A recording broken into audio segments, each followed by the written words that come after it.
স্বাধীন খবর ডিজিটাল পেজে আপনাদের স্বাগত জানাই। সরকারি প্রকল্প ঠিক সময়ে কার্যকারী হচ্ছে, এরই একটি বড় সিদ্ধান্ত নবান্নের। তৈরি হচ্ছে একটা নয়া ইউনিট। অর্থাৎ মুখ্যমন্ত্রী মমতা বন্দ্যোপাধ্যায় বরাবর সরকারি প্রকল্প সময় ধরে রূপায়ণের উপর গুরুত্ব দিয়েছে।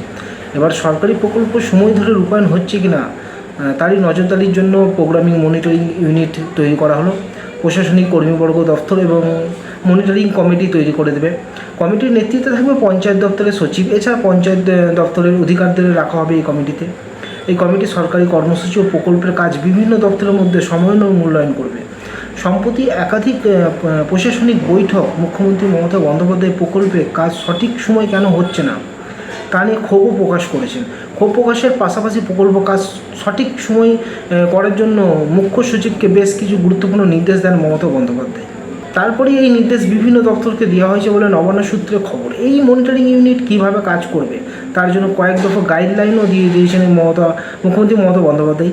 সব মিলিয়ে সরকারি প্রকল্পের কাজগুলি যাতে কোনো ফাঁক ফোঁকো না থাকে, সেই জন্য এই ইউনিট গঠন বলে মনে করছেন প্রশাসনিক মহল। আপনারা দেখছেন স্বাধীন খবর।